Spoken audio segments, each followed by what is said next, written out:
Assalamualaikum warahmatullahi wabarakatuh. Alhamdulillah pada hari ini kita masih berjumpa lagi, dan pada kesempatan kali ini kami dari kelompok 5 akan mempresentasikan tentang istisab dan aplikasinya dalam transaksi pemesanan via GoFood. Saya Aliswati Mardika, nomor induk mahasiswa 18220098, akan berperan sebagai presentator pertama, akan menjelaskan tentang definisi dan juga proses transaksi GoFood ini. Seorang ulama terkemuka bernama Ibnu Rusdi mengemukakan bahwasannya jumlah ayat Al-Quran dan hadis terbatas, sedangkan problematika hidup manusia tidak terbatas. Oleh karena itu, para ulama dituntut untuk berijtihad guna mengawal hukum Islam agar senantiasa dinamis dan responsif terhadap perkembangan zaman. Salah satu instrumen yang digunakan para ulama untuk berijtihad yaitu salah satunya adalah istishab. Istishab sendiri berasal dari kata suhbah yang artinya menemani atau menyertai, dalam artian kebersamaan atau terus-menerus bersamanya. Dari pengertian yang lain, menurut bahasa, perkataan istishab diambil dari perkataan istishabtu makana fil madi. Artinya, saya membawa serta apa yang telah ada pada waktu yang lampau sampai sekarang. Sedangkan istishab secara terminologi, para ulama ahli usul fikih atau usuliyun berbeda dalam menyusun redaksi definisi istishab, meskipun secara substansinya mengarah pada makna yang sama. Berikut redaksi definisi istishab menurut usuliyun. Menurut Ali Abdul Kafi Al-Subki dari mazhab Syafi'iyah, istishab adalah menetapkan hukum atas masalah hukum yang kedua berdasarkan hukum yang pertama. Karena setelah dilakukan kajian yang komprehensif, tidak ditemukan dalil yang mengubahnya. Lalu pendapat berikutnya yaitu menurut Ibnu Qayyim dari mazhab Hanabilah. Istishab adalah menyatakan tetap berlakunya hukum yang telah ada dari suatu peristiwa, atau menyatakan belum adanya hukum suatu peristiwa yang belum pernah ditetapkan hukumnya. Lalu definisi yang ketiga dari Asy-Syatibi dari mazhab Malikiyah, istishab adalah segala ketetapan yang telah ditetapkan pada masa yang lampau dinyatakan tetap berlaku hukumnya pada masa sekarang. Terakhir yaitu definisi istishab oleh Al-Syaukani dari mazhab Zaidiyah. Istishab adalah menetapkan hukum suatu masalah dengan hukum yang lama sebelum ada dalil yang mengubahnya. Dari beberapa pengertian di atas, maka dapat ditarik kesimpulan bahwa istishab adalah pertama, segala hukum yang telah ditetapkan pada masa lampau dinyatakan berlaku pada masa sekarang, kecuali kalau ada yang mengubahnya. Contohnya, seorang yang mulanya wudhu, kemudian datang was-was dalam hatinya bahwa boleh jadi dia telah mengeluarkan angin yang membatalkan wudhunya. Dalam kondisi begini, hendaklah ia menetapkan hukum semula, yaitu adanya wudhu, dan was-was yang datang belakangan itu tidak boleh mengubah hukum yang semula. Lalu yang kedua yaitu segala hukum yang ada pada masa sekarang telah ditetapkan pada masa yang lalu. Menurut Jaih Mubarak, bahwa konsep istishab sebagai metode istinbat hukum mengandung 3 unsur pokok. Pertama, dari segi waktu, kedua, dari segi ketetapan hukum, ketiga, dari segi dalil hukum. Dari segi waktu, istishab menghubungkan 3 waktu sebagai satu kesatuan, yaitu waktu lampau, waktu sekarang, dan waktu yang akan datang. 3 konsep waktu itu dalam istishab cenderung dianggap sama nilainya sampai terbukti adanya pergeseran yang mengubah karakteristik hukum yang melekatnya.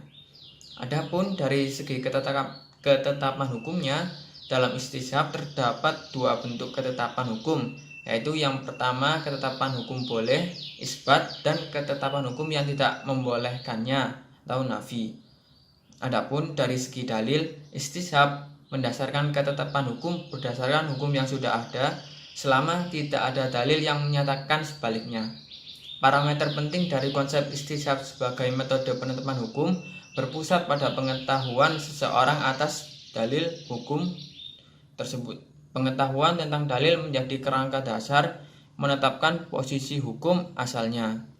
Dengan demikian, istishab pada prinsipnya merupakan suatu metode penemuan hukum berdasarkan hukum yang sudah ada sebelumnya selama belum ada dalil bukti umum baru yang menyatakan sebaliknya. Atau dengan kata lain, istishab bukanlah merumuskan hukum yang murni baru, tetapi justru mencari hukum yang sekarang didasarkan pada hukum yang lama. Menurut Muhammad Taqi Al-Hakim, bahwasanya ada unsur-unsur istishab atau arkan al-istishab sebanyak 7 perkara. Pertama, yaitu adanya keyakinan al-yakin terhadap realitas hukum. Kedua, adanya keraguan atau al-syak sebagai bandingan dari sifat yakin. Lalu yang ketiga, adanya kesatuan keterkaitan antara realitas yang diyakini dengan realitas yang diragukan. Keempat, baik hal diragukan maupun diyakini keduanya memang betul-betul ada. Lalu yang kelima, adanya kesatuan masalah antara yang diyakini dan yang diragukan baik pada aspek tema, objek maupun tingkatan masalahnya. Dan yang keenam, adanya persambungan waktu antara hal yang diyakini dan yang diragukan. Dan terakhir atau yang ketujuh, keyakinan itu lebih dahulu ketimbang yang diragukan. Berikutnya kita akan masuk ke macam-macam istishab. Mayoritas pakar usul fikih menyatakan bahwa istishab adalah metode istinbat hukum yang didasarkan pada hukum asal. Oleh karena itu, dalam praktiknya, istishab ini dapat diklasifikasikan menjadi beberapa macam sebagai berikut. Yang pertama yaitu istishab al-ibahah al-asliyah. Maksudnya adalah menetapkan hukum suatu masalah yang bermanfaat bagi manusia adalah boleh selama belum ada dalil yang menunjukkan keharamannya. Dalam bidang muamalah, penerapan prinsip istishab melahirkan satu kesimpulan hukum bahwa setiap transaksi muamalah dihukumi boleh atau mubah sampai ada dalil yang menyatakan tidak boleh atau haram. Dari uraian tersebut dapat kita lihat sebenarnya pada bidang muamalah, pengembangan pemikiran hukum Islam di bidang ekonomi syariah sangat terbuka bagi umat Islam untuk mengembangkan dalam serangkaian upaya-upaya inovasi dalam bertransaksi.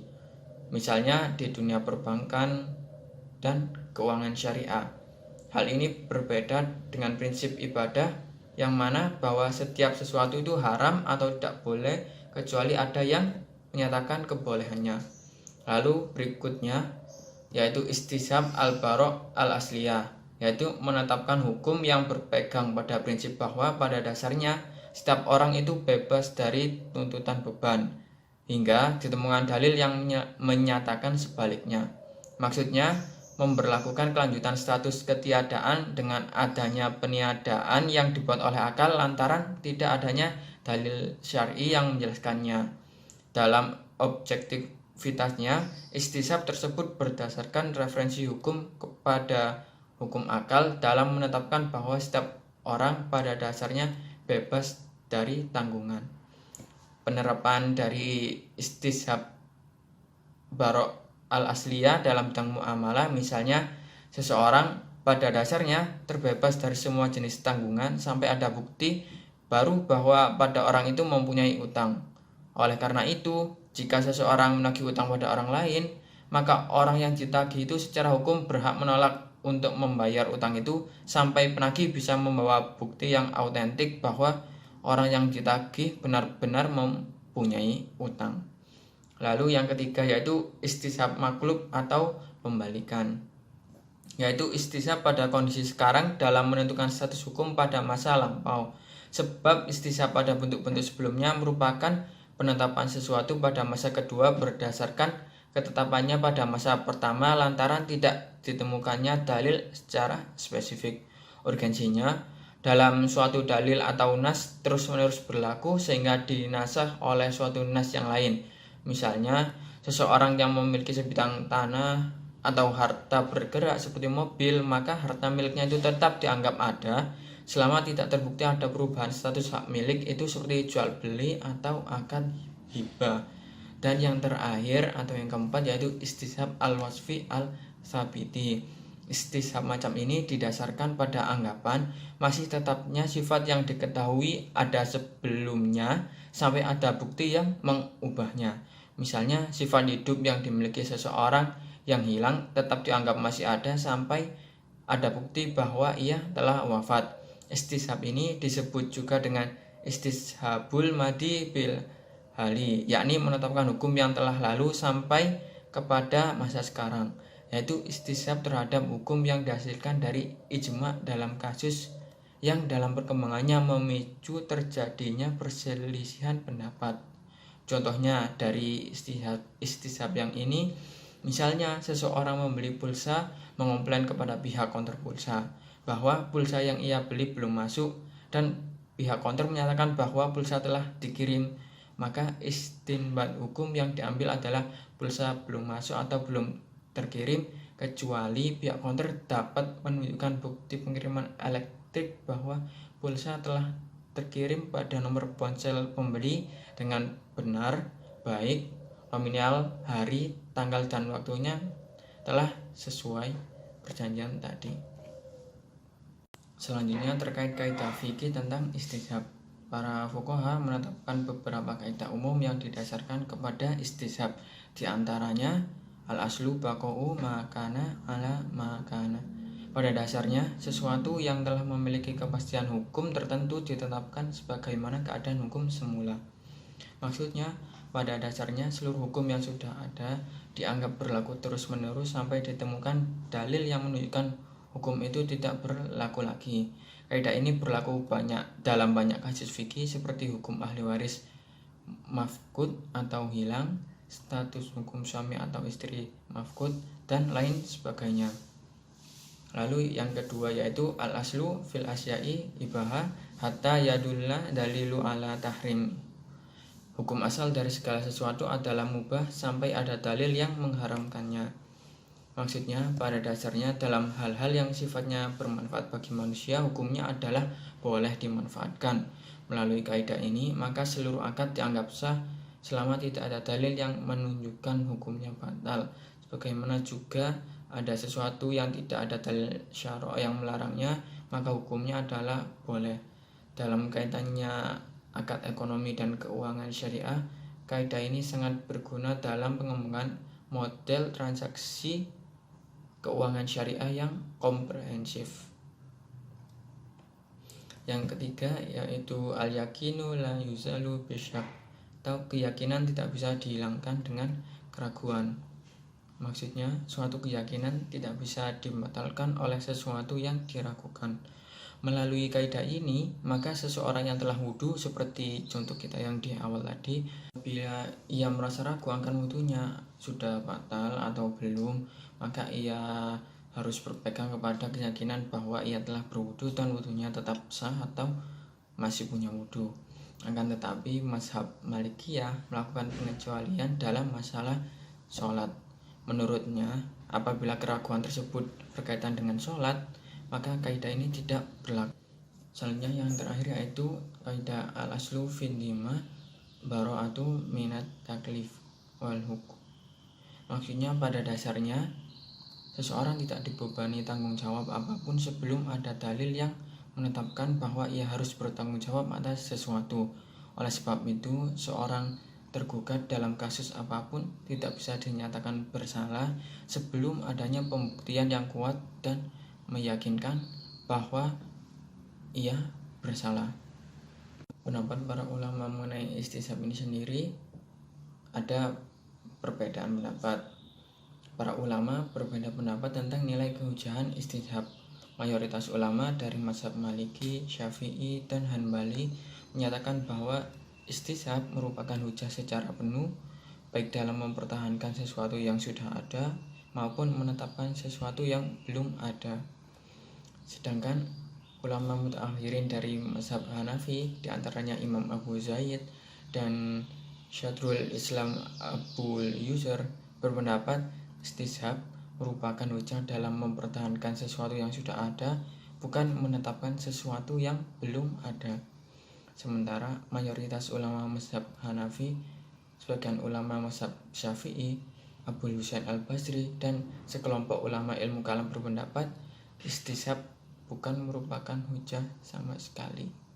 Perbedaan pandangan ulama tentang penggunaan istisab dalam ijtihad ternyata menyebabkan perbedaan pandangan mereka dalam hukum Islam, seperti dalam masalah hukum waris orang hilang, atau yang dulu sempat kita pelajari waktu di mata kuliah fikih mawaris.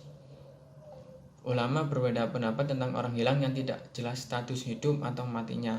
Apakah dia dihukumi mati sehingga hartanya dibagi ke ahli warisnya dan dia tidak berhak atas waris dari keluarganya yang meninggal, ataukah dia dihukumi hidup sehingga hartanya tidak dibagi dan dia berhak atas bagian warisan dari keluarganya yang meninggal. Imam Malik dan Imam Syafi'i berpendapat orang tersebut dihukumi hidup sehingga hartanya tidak boleh diwarisi dan dia berhak mendapatkan warisan dari keluarganya yang meninggal. Mereka beralasan bahwa pada dasarnya hukum asalnya orang tersebut hidup, karena sifat hidup ini masih berlaku sampai ada dalil yang menegaskan akan kematiannya. Sedangkan Abu Hanifah dan para pengikutnya berpendapat bahwa hartanya tidak boleh diwarisi dan dia tidak berhak untuk mendapatkan warisan dari keluarga yang meninggal. Mereka beralasan bahwa istisab hanya berlaku untuk mempertahankan hak yang sudah ada, bukan menetapkan hak yang baru. Di sisi lain, Imam Ahmad bin Hambal berpendapat orang tersebut dianggap hidup selama 4 tahun dari waktu hilangnya. Jika melebihi 4 tahun maka dianggap mati, karenanya harta diwarisi dan dia tidak berhak mendapatkan warisan dari keluarga yang meninggal. Dalam konteks kehidupan modern ini, penggunaan istisab sebagai sarana merumuskan hukum Islam kontemporer sangat diperlukan. Bidang hukum pidana misalnya, ada istilah asas praduga tak bersalah, yaitu bahwa seseorang terdakwa dianggap tidak bersalah hingga ada bukti hukum secara material bahwa orang tersebut dinyatakan bersalah oleh pengadilan. Asas praduga tak bersalah ini relevan dengan konsep istisab al-baro' al-asliyah, yaitu istisab yang didasarkan atas prinsip bahwa dasarnya manusia itu bebas dari beban sampai ada dalil yang merubah status tersebut. Lalu berikutnya yaitu adalah proses transaksi GoFood. Untuk yang pertama yaitu aplikasi Karya Anak Bangsa atau Gojek ini membuat aplikasi Gojek yang di dalamnya terdapat layanan GoFood yang memungkinkan merchant memajang produk di dalam aplikasinya dan memfasilitasi terjadinya jual beli antara konsumen dan merchant. Tetapi sebelum itu merchant tersebut harus melakukan pendaftaran ke PT Karya Anak Bangsa, dan setelah diverifikasi dan disetujui oleh Gojek, maka melalui kontrak yang diklaim sebagai ijaroh, yakni sewa jasa lapak dan fasilitas pemasaran, dengan imbalan berupa bagi hasil atas penjualan sebesar 20% dari hasil penjualan dari merchant melalui GoFood yang direkapitulasi setiap akhir bulan. Setelah merchant dan produknya muncul di dalam tampilan layanan GoFood, barulah konsumen dapat bertransaksi atas produk merchant ini. Melalui aplikasi Gojek ini, akad pertama yang muncul dari sisi konsumen adalah akad wakalah antara konsumen dengan Gojek, yakni konsumen titip beli melalui Gojek untuk membelikan produk makanan atau minuman ke merchant atau restoran, di mana konsumen sebagai mewakil dan Gojek sebagai wakil. Namun, dalam akad titip beli ini, konsumen tidak memberikan uangnya terlebih dahulu, namun ditalangi terlebih dahulu oleh Gojek, sehingga dalam akad titip beli ini akadnya bergeser dari wakalah murni berubah menjadi wakalah wakord mustaqbal, yakni akad titip beli dengan janji menalangi, di mana Gojek bertindak sebagai wakil dan sekaligus pihak yang berjanji memberikan tanah talangan, dan konsumen bertindak sebagai pihak yang diwakili dan akan ditalangi. Dalam menjalankan akad talangan titip beli ini, Gojek mewakilkan pembelian produk ke merchant kepada driver, dan di sini terjadi akad wakalah antara Gojek dengan driver. Dalam kasus ini, Gojek tidak memberikan uang kepada driver sebagai talangan. untuk membeli makanan atau minuman ke merchant dan meminta driver untuk menelangi terlebih dahulu pembelian makanan atau minuman ke merchant untuk kemudian ditagihkan ke konsumen. Dalam proses ini, driver menalangi Gojek dalam rangka komitmen Gojek untuk menalangi konsumen. Sehingga sama dengan proses konsumen ke Gojek, dalam proses ini driver bertindak sebagai wakil dari Gojek dan sekaligus pihak yang akan menalangi Gojek. Dan Gojek sebagai wakil yang diwakili dan yang akan ditalangi. Dan sekalian driver mengeluarkan uang untuk menalangi Gojek dan driver berkeinginan untuk menagih kembali dana talangan tersebut, maka terjadi akad utang piutang antara driver dengan Gojek. Sejumlah uang yang dibayarkan driver untuk membeli makanan atau minuman, katakanlah sejumlah sekitar 10.000 sesuai daftar harga makanan atau minuman yang tertera di struk atau nota resmi dari merchant. Secara otomatis terjadi akad utang piutang antara Gojek dengan konsumen. Driver sebagai wakil dari Gojek kemudian mengantarkan makanan atau minuman tersebut kepada konsumen untuk memenuhi akad wakalah antara Gojek dan konsumen dengan status sebagai wakil Gojek, dan driver menerima pembayaran dari konsumen sejumlah harga makanan atau minuman yang tertera dalam struk atau nota dan ongkos kirim, katakanlah sekitar ongkos kirimnya 5.000 dan harga makanan atau minumannya 10.000, maka totalnya sekitar 15.000. Sebagai bentuk pelunasan atas hutang dari Gojek, talangan hutang yang diberikan oleh driver sebesar 10.000 dan ongkos kirim untuk driver sebesar 5.000. Berdasarkan proses tadi, driver mendapatkan kembali pembayaran atas dana talangan yang driver berikan kepada Gojek sebesar 10.000. Ongkos kirim driver sebagai wakil dari Gojek untuk membelikan makanan atau minuman yang menjadi pesanan dari konsumen sebesar 5.000, yaitu ongkirnya. Dan driver mendapatkan tambahan 2 poin dari Gojek yang nantinya akan dikumpulkan dan bisa dikonversi menjadi uang. Kembali ke poin pertama, setelah makanan atau minuman diterima oleh konsumen, maka Gojek berhak untuk mendapatkan marketing fee sebesar 20% dari nilai penjualan merchant melalui aplikasi Gojek dengan menggunakan layanan GoFood. Dalam kasus ini sekitar 2.000, yaitu 20% dari 10.000. Sekian dari saya, kurang lebihnya mohon maaf. Akan dilanjutkan oleh partner saya selanjutnya, yaitu Saudari Sari. Warahmatullahi wabarakatuh. Saya Sari Rahma Putri, NIM 18220037. Di sini saya akan melanjutkan pembahasan terkait dengan istishab dan aplikasinya dalam transaksi pemesanan via GoFood. Jadi apa sih yang dinamakan sebagai GoFood ini?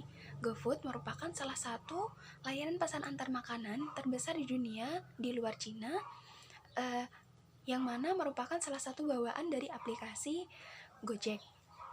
Dalam GoFood ini sendiri sudah bekerja sama dengan 400.000 merchant di berbagai kota di Indonesia.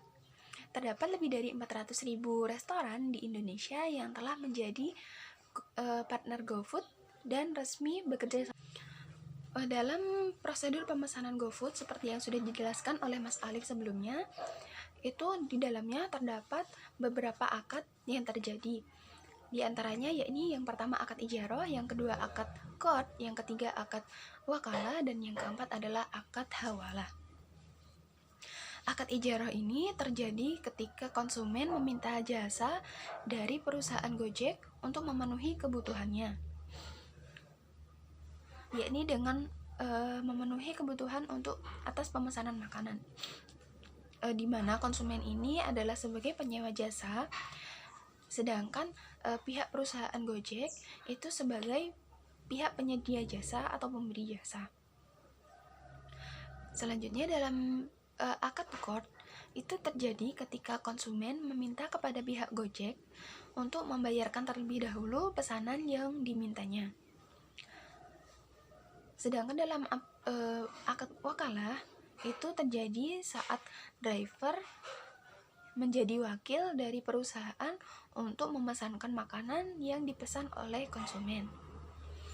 Dalam akad hawalah itu terjadi ketika adanya pemindahan hutang dari perusahaan yang dipindahkan kepada si driver Gojek itu tadi. Dalam pelaksanaan atau prosedur pemesanan GoFood ini sendiri itu berbagai pendapat dari ulama-ulama. Sebagian dari mereka berpendapat bahwa pelaksanaan pemesanan via GoFood ini itu menggunakan ukut murokabah, karena di dalamnya itu ada beberapa akad, yakni akad ijaroh, qard, hawalah, dan wakalah yang terjadi secara bersamaan. Terdapat dalil yang melarang penggabungan dua akad dalam satu transaksi yang diriwayatkan dari Abu Hurairah yang berbunyi bahwa qala Rasulullah sallallahu alaihi wasallam an Abi Hurairah qala naha Rasulullah sallallahu alaihi wasallam an bai'ataini fi bai'atin, yang artinya diriwayatkan dari Abu Hurairah radhiyallahu an. Beliau berkata bahwa Rasulullah sallallahu alaihi wasallam melarang dua transaksi atau harga dalam satu transaksi. Maksudnya di sini adalah Rasulullah itu melarang adanya dua akad dalam satu transaksi. Namun setelah dianalisis terkait dengan prosedur pemesanan makanan melalui GoFood ini, ternyata akad-akad yang ada pada pelaksanaan transaksi GoFood itu tersebut tidak termasuk ke dalam ukut murokabah. Ukut murokabah itu merupakan gabungan beberapa akad dalam satu transaksi ketika pelaksanaannya dengan mengajukan beberapa syarat.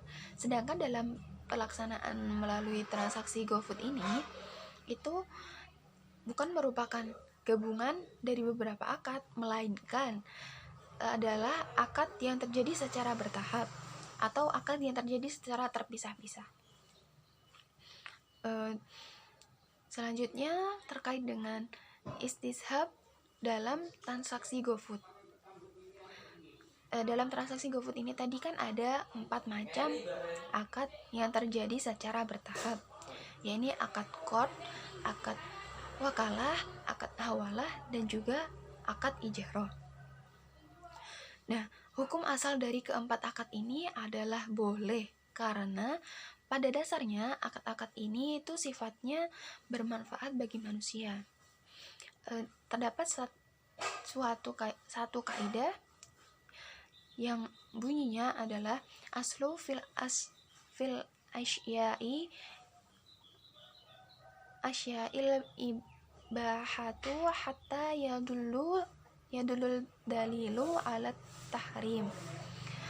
Hukum asal dari segala sesuatu adalah mubah sampai ada dalil yang mengharamkannya.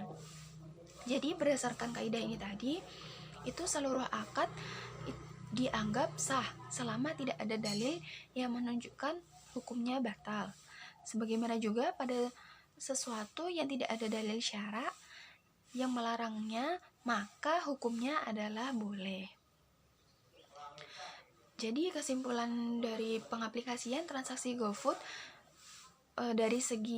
dilihat dari segi istishabnya itu adalah boleh atau tidak dilarang. Karena karena pada dasarnya itu bermanfaat bagi manusia. Sekian penjelasan dari saya dan juga dari Mas Alif. Kurang lebihnya saya mohon maaf. Wassalamualaikum warahmatullahi wabarakatuh.